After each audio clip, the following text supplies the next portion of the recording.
ये spherical shell का part है, हॉलो स्फेरिकल शेल का पार्ट है।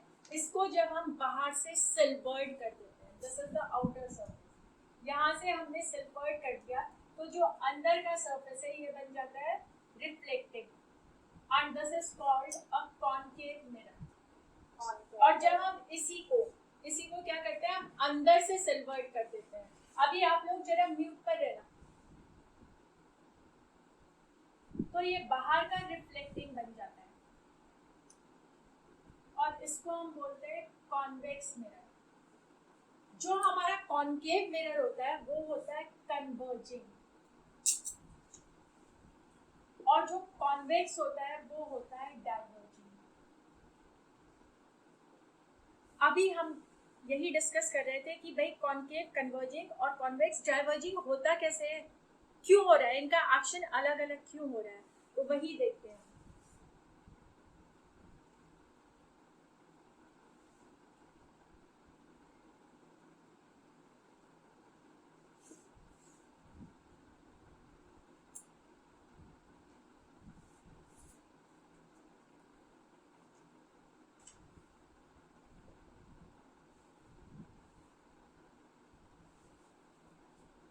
अब इसको समझने के लिए कहाँ पर वापस जाएंगे, laws of reflection, the first law and the most important one, angle of incidence is always equal to angle of reflection, and this law of light is obeyed no matter what, no matter what।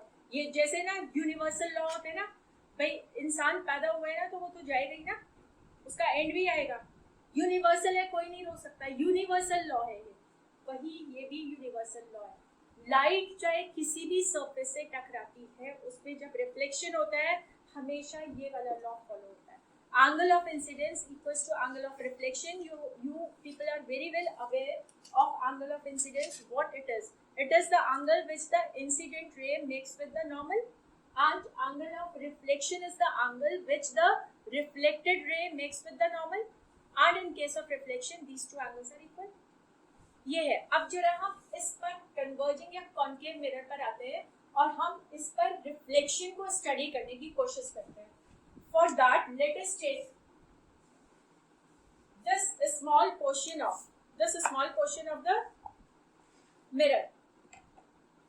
ठीक है, ये इतना सा portion लेते हैं। अब ये portion आपको स्ट्रेट तो दिखाई दे नहीं रहा है, तो कर्व्ड है, स्लाइटली कर्व्ड है कि नहीं है, स्लाइटली कर्व्ड है, मतलब ये पोर्शन कुछ ऐसा है, इस तरह से। भाई ये ऐसा है तो जो नॉर्मल होगा, अब जरा समझने की कोशिश करना, अगर हमारा सरफेस ऐसा है तो ये नॉर्मल है, नॉर्मल मींस परपेंडिकुलर, ये परपेंडिकुलर है। पर अगर हमारा सरफेस ऐसा है तो भाई इसका परपेंडिकुलर कैसे बनने वाला है, ये बनेगा 90 डिग्री, इस तरह से बनेगा। अब क्या हुआ, हमारे ये आई एक रे, incident ray, this is incident ray, it is making this angle of incidence with the normal, and the reflection will take place according to this law। सुनते रहो, बहुत ज्यादा इंपॉर्टेंट है। Reflection is going to take place according to this law, मतलब ये mirror अब इस incident ray को रिफ्लेक्ट करने वाला है, इस तरह से रिफ्लेक्ट करेगा कि जितना एंगल ऑफ इंसिडेंस है उतना ही एंगल ऑफ रिफ्लेक्शन होने वाला है, मतलब जितना ये एंगल है उतना ही एंगल यहाँ है। इस तरह से रिफ्लेक्शन हो गया। अब देखो रिफ्लेक्शन दो तरह से हो सकता था, यहाँ पर इस तरह से हुआ है। देखो सपोज ये रे आई, एक तो है कि इस तरह से हो गया, दूसरा रे इधर आई, इस तरह से हो गया। जब इधर को आ गया तो ये होता है कन्वर्जिंग एक्शन, और जब उधर चला जाता है मतलब स्प्रेड हो जाता है तो ये होता है डाइवर्जिंग एक्शन। इधर इस केस में इधर आया मतलब कन्वर्जिंग एक्शन हुआ। चलो अब इसको क्या करते हैं, एक बार दोबारा से देखते हैं, थोड़ा सा एक्सपांड करके ब्रॉड करके देखते हैं इसको हो क्या रहा है। ध्यान देना, खूब बड़ा बना दिया है मैंने मेरा। अब क्या कर रहे हैं, यहाँ पर इतना पोर्शन ले रहे हैं और यहाँ पर इतना पोर्शन ले रहे हैं, ठीक है। और ये हमारा बिल्कुल सेंटर है, तो इससे जो हमारी रे पास हो रही है उसको हम बोलते हैं principal axis, that is an imaginary line, the line which is passing to the pole of the mirror, this is pole, so this is principal axis। और हमने दो रेस को कंसीडर किया है जो कि प्रिंसिपल पैरेलल मूव कर रही है. इंसिडेंट रे ये रही भाई, एक इंसिडेंट रे ये रही, दूसरी इंसिडेंट रे ये रही, है कि नहीं ये पैरेलल प्रिंसिपल एक्सेस के. अब क्या हुआ कि जहां पर ये मीट कर रही है मिरर को, वहां पर हम बनाने वाले हैं नॉर्मल. नॉर्मल की तो बहुत जरूरत है. आई थिंक इन्हें पैरेक्सियल रेज भी कहते हैं ना, पैरेलल होती है. Yes yes. सो अभी जरा चुपचाप सुनते रहो, पहले मुझे कंप्लीट करने दो.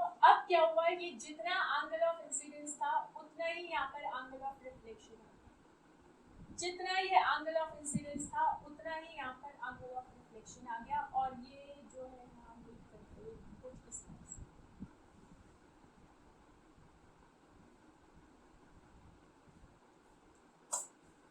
कर गए मीट. अब आपने देखा इस पॉइंट पर और इस पॉइंट पर हुआ क्या, सिंपली कुछ भी नहीं हुआ, ये फॉलो हुआ है, ये ओबे हुआ है. इसको अप्लाई किया भाई, angle of incidence equals to angle of reflection. ये मेरा सरफेस है तो ये रहा नॉर्मल, ये रहा नॉर्मल. पर अगर मेरा सरफेस ऐसे हो गया तो देखो ना, ये इधर से समझने की कोशिश करो. ये मेरा सरफेस है मिरर का, तो ये नॉर्मल है 90 डिग्री, नॉर्मल है कि नहीं. पर मेरा सरफेस अगर ऐसा है तो नॉर्मल भी तो झुक गया कि नहीं झुक गया, बेंड हो गया ना. जब ये सरफेस बेंड हुआ, बिल्कुल यही चीज यहाँ हो रही है. ये सरफेस ऐसे बेंड हो गया, ऐसे ना होकर ये ऐसे हो गया, तो नॉर्मल भी तो बेंड हो गया. और हमें क्या होना है, हमें होना है angle of incidence equals to angle of reflection. This has to be followed. और उसको फॉलो कराया तो भाई ये बन गया. कॉपीज में बनाओ उसको, ये कॉपीज में बनाओ. कैसे हुआ है ये, इसको बनाओ जरा.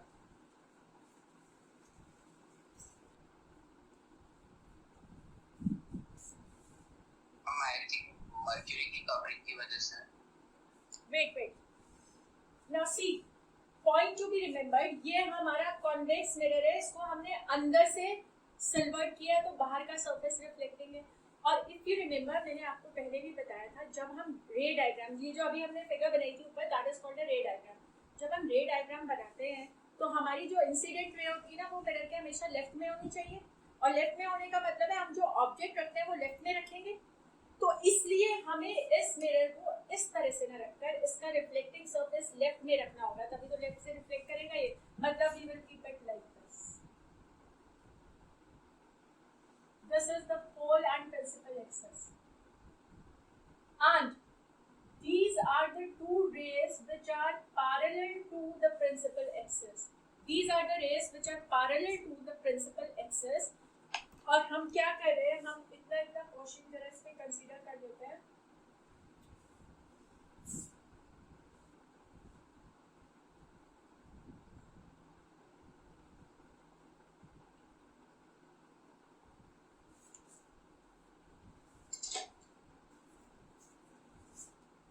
तो यहाँ पर देखो अब क्या होगा. This will be our normal. This will be our normal.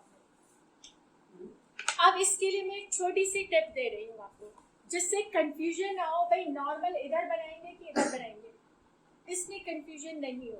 तो देखो यहाँ पर देखो, ये एंगल इतना है, ये एंगल इतना है, यहाँ पर ये एंगल इतना है, ये एंगल इतना है. हमने नॉर्मल उस साइड बनाया जहाँ एंगल बड़ा है.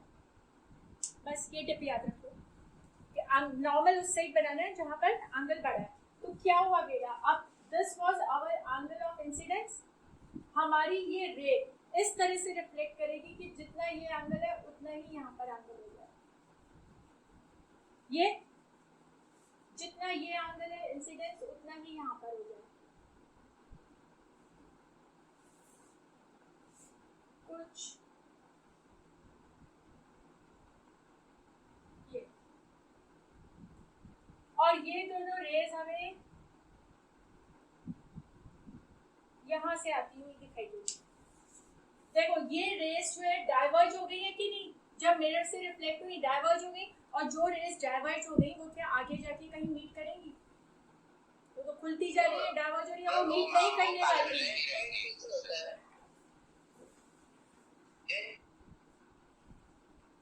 हाँ, तो ये तो कभी आगे जाके, क्योंकि डाइवर्ज हो रही है, ये मीट करेंगी नहीं. तो अगर हम इनको पीछे एक्सटेंड करते हैं तो ऐसा लगता है ये इस पॉइंट से आ रही है, क्योंकि ये इधर जा रही है. ऐसा लगेगा ये इस पॉइंट से आ रही है. They will appear to be meeting at this point and coming from this point, and the point where the rays actually meet or appear to be meeting is the point where the image is formed. फिर से सुनो, वो point जहाँ पर जो raise reflect होती हैं वो एक्चुअली मीट करती हैं या मीट करती हुई लगती हैं, appear to be meeting.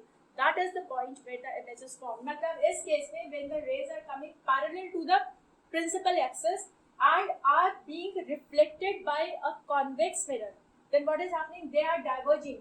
और डाइवर्ज होने की वजह से ऐसा लगता है कि वो इस पॉइंट से आ रही हैं, इस पॉइंट से आ रही हैं, तो इस पॉइंट पर इमेज फॉर्म होती है. ठीक है, इस पॉइंट पर इमेज फॉर्म होती है. अब एक बहुत इंपॉर्टेंट चीज फिर से, जब हमारी रेस, नोट करना इस बात को, जब हमारी rays parallel to principal axis move करती है, चाहे कॉन्केव मिरर हो चाहे कॉन्वेक्स हो, दोनों के केस में rays parallel to principal axis meet करती है, वो मूव करती है, तो रिफ्लेक्शन के बाद कॉन्केव मिरर के केस में यहाँ कहीं पर मीट कर रही थी रेस, देखो आप फिगर में, कॉन्केव के केस में यहाँ कहीं मीट कर रही थी और कॉन्वेक्स के केस में पीछे से आती हुई लग रही है. तो ये पॉइंट्स, ये दोनों पॉइंट्स पैरेलल इंसिडेंट रेस के केसेस में जहां पर रेस रिफ्लेक्ट होकर मीट करती हैं या अपीयर टू बी कमिंग होती हैं, मतलब जहां इमेज फॉर्मेशन होगा उसको हम बोलते हैं focus. That is called focus. And you simply go back to the definition of focus, what you had written in the last class, and just read it. Definition of focus, just read it. और बताओ, relate करके बताओ, यही चीज लिखी है आपने. If you are having a concave or a convex mirror and rays of light are incident parallel to the principal axis, then in case of a concave mirror the rays get converged, converge होकर यहाँ पर कहीं पर meet करती है. And in case of this convex mirror the rays diverge, और diverge होने की वजह से वो आगे तो मीट करेंगे नहीं, तो हम उनको पीछे एक्सटेंड करते हैं, तो they appear to be coming from this point. इन दोनों पॉइंट्स को, कॉन्केव के केस में यहाँ पर जो था और कॉन्वेक्स के केस में ये वाला पॉइंट जहाँ इमेज फॉर्मेशन होगा, इन पॉइंट्स को हम बोलते हैं focus. These are called focus, focus of the mirror, and the distance of this focus from the pole is called focal length. It is called focal length. Very, very important thing to be remembered here. Is it very clear? Yes, ma'am.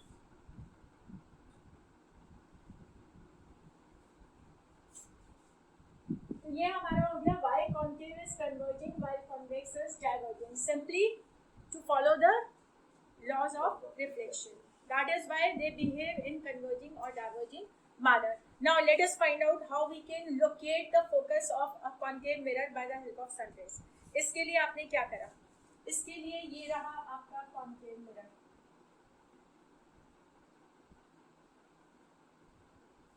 This is your pole, principal axis, and this is pole P. ये pole P है. अब हमारा जो object है वो हमने लिया सन. सन होता है इनफाइनाइट डिस्टेंस पर. भाई इस मिरर से सन का डिस्टेंस कितना मानेंगे हम? इनफाइनाइट मानेंगे. और जो ये सन है, it is acting as an object, means object is at infinity from the mirror. और जो ऑब्जेक्ट हमारा इनफाइनाइट डिस्टेंस पर होता है उससे जो रेज आती है वो रेज हमेशा कैसी होती है? Parallel. This point is to be remembered. So if the object is at infinity, the rays which are coming and are getting focused या incident on the mirror या lens या जो भी चीज है उस पर incident हो रही है, वो हमेशा parallel होंगी. मतलब ये आ गई parallel rays. ये आ गई parallel rays. अब ये मिरर कौन सा है? कॉनकेव, कॉन्वर्जिंग मिरर है. कॉन्वर्जिंग है तो ये रेस को कन्वर्ज करेगी. These rays meet at this point, and if you again go through the definition of focus, focus is a point in front of the concave mirror at which the parallel rays after reflection by the mirror meet. That meeting point is called the focus. ये focus हो गया. Locate focus, locate focus हुआ. पर आपने जो experiment किया उसमें कैसे कर रहे हो? ये आपका सन रेज आ रही है. सन रेज के सामने आपने इस मिरर को होल्ड किया. सपोज सन वहां पर शाइन कर रहा है, ये होल्ड किया आपने, ठीक है. और इसके आगे एक पेपर रखा. पेपर पे क्या आ रहा है? Paper is acting like a screen जिस पर इमेज फॉर्म हो रही है.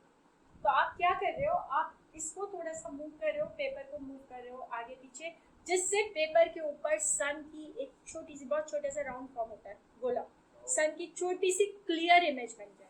और जब आप सपोज सन रेज उधर से आ रही है, मिरर ने यहाँ पर फोकस कर दी, ये हमारा क्या है पेपर, यहाँ पर हमें छोटा सा इमेज सन की दिखाई दे रही है, हम इसको ऐसे ही रखेंगे कुछ देर के लिए, थोड़ा आगे पीछे करेंगे, जब होल्ड करे रखेंगे तो क्या होगा, सन रेज कन्वर्ज हो रही है, sun rays are carrying energy, वो यहाँ पर कन्वर्ज हो रही है, मतलब सारी एनर्जी जाके एक ही पॉइंट पे मीट कर रही है, तो एनर्जी बढ़ गई कि नहीं, वहाँ क्या होने लगेगा, पेपर वहाँ पर बर्न होना शुरू हो जाएगा, धीरे धीरे ब्राउन होने लगेगा, कुछ टाइम बाद तो वो उसमें से धुआं भी निकलने लगता है। तो जैसे ही वो ब्राउन होने लगता है, हमें समझ में आ जाता है कि हमारी इमेज हमारी स्क्रीन पर ही फॉर्म होती है, और वो डिस्टेंस किसके बीच में, मिरर और इस पेपर के बीच में जो डिस्टेंस है वो कितना होगा, that will be focal length, that will be equal to focal length. और सपोज ये डिस्टेंस 10 सेंटीमीटर है, यानी कि पेपर पर जब बनाएंगे तो इस मिरर की जो फोकल लेंथ है वो 10 सेंटीमीटर है, ये हमने 10 सेंटीमीटर मेजर कर लिया, यहाँ पर आया, तो ये 10 सेंटीमीटर हमारी क्या हो गई, फोकल लेंथ हो गई, और ये पॉइंट 10 सेंटीमीटर की दूरी पर यही तो फोकस हुआ,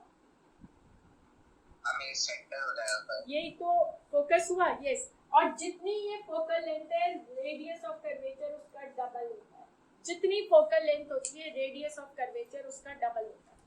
ठीक है, समझ गए कैसे फॉर्म हुआ है, कैसे हमने लोकेट किया है फोकस को। This is an activity to show how you can locate, we find out the focus and focal length of a concave mirror. We are not talking about convex. Remember that, of a concave mirror by the help of the sun rays. This is very much clear? Okay.